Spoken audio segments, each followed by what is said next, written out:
घने जंगल के बीचों बीच एक शांत सा इलाका था, जहां सुबह की धूप पत्तों की दरारों से सुनहरे तीरों की तरह धरती पर गिरती थी।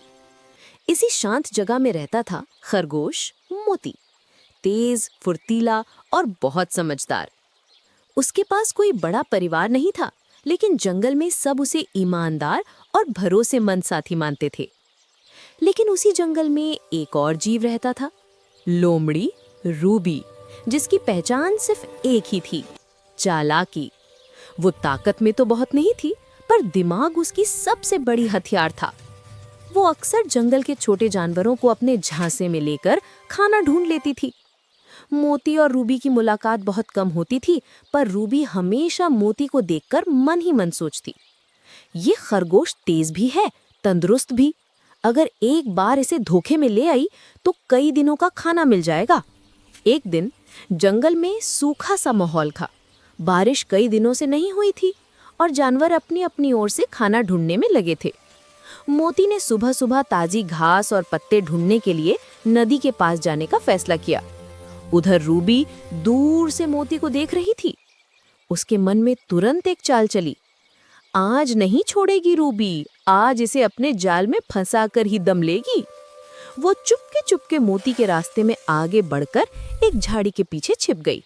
जैसे ही मोती नदी की ओर जाने लगा, लोमड़ी ने अपनी मीठी आवाज में कहा, अरे मोती भाई, तुम तो बड़े मेहनती हो, हर दिन अकेले अकेले यहाँ वहाँ घूमकर खाना ढूंढ लेते हो।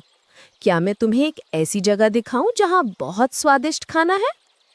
मोती ने थोड़ी मुस्कान से कहा, रूबी बहन, तुम्हारी बातें मीठी तो लगती हैं, पर दुनिया में बिना वजह कोई किसी की मदद नहीं करता। क्या बात है आज? रूबी हंसकर बोली, अरे बस यूं ही, मैं तो बस चाहती हूँ कि जंगल के भाई बहन एक दूसरे का साथ दें। मोती भीतर से सब समझ रहा था।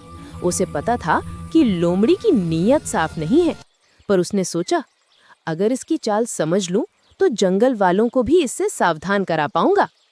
मोती बोला, ठीक है, दिखाओ कहाँ है वो जगह। दोनों धीरे धीरे चलते हुए जंगल के बीच एक पगडंडी पर पहुंचे।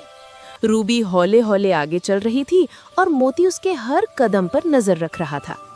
थोड़ी दूर जाने पर मोती ने देखा कि आगे एक गहरा सा गड्ढा था, जिसे सूखी पत्तियों से ढक दिया गया था, एक पूरा जाल। मोती मन ही मन मुस्कुराया, ये तो मुझे फंसाने की तैयारी कर चुकी है। रूबी ने कहा, देखो मोती भाई, बस यहाँ सामने वाले पेड़ के नीचे खूब हरी घास है, बस तुम आगे बढ़ो। मोती ने नजरें तरेर कर पर चुपचाप बोला, रूबी बहन, तुम चलो, मैं पीछे आ रहा हूँ। रूबी जैसे ही आगे बढ़ने लगे, मोती ने तेज आवाज में कहा, रुको।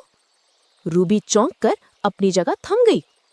मोती ने शांत होकर कहा, रूबी, जो रास्ता तुम दिखा रही हो वो सीधे गड्ढे में जाता है, लगता है तुम मुझे वहीं गिराना चाहती थी। रूबी ने हड़बड़ाकर कहा, नहीं तो, मैं तो सिर्फ मदद। मोती ने हंसकर उसकी बात काटी, अगर इतनी ही मदद करनी है तो एक काम करो, पहले तुम ही उस रास्ते पर चलकर दिखाओ। रूबी घबरा गई, उसकी पूरी चाल वहीं पकड़ी गई। चारों ओर जंगल के पक्षी आवाज करते हुए जैसे कह रहे हों, अरे चालाक लोमड़ी पकड़ी गई। अब मोती ने मौका देखा। उसने गहरी सांस लेकर कहा, रूबी, चालाकी में दिमाग लगाओ, दूसरों को नुकसान पहुंचाने में नहीं। यदि तुम जंगल में शांति से रहोगी तो किसी को तुम्हारे खिलाफ डर नहीं रहेगा। रूबी चुप हो गई। उसे एहसास हुआ कि उसकी योजना न सिर्फ विफल हुई, बल्कि वो जानवरों के बीच बेईमानी की पहचान भी बन गई है। मोती आगे बोला, अगर तुम सही तरीके से खाना ढूंढोगी तो मैं भी तुम्हारी मदद करूंगा, लेकिन किसी को धोखे में डालकर जीना ये जंगल की राह नहीं है। रूबी थोड़ी शर्मसार हुई, लेकिन पहली बार उसे किसी ने सच और प्यार से समझाया था। उसने कहा, मोती, आज तुमने मुझे मेरी गलती दिखा दी। अब मैं किसी को ऊंचा नीचा नहीं दिखाऊंगी, मैं भी सही तरीके से जीना चाहती हूँ। मोती मुस्कुराया, बस यही चाहिए था। चालाकी बुरी नहीं, लेकिन उसका इस्तेमाल सही रास्ते पर हो तभी मूल्य रखता है। उस दिन से रूबी ने अपनी आदतें बदल दी।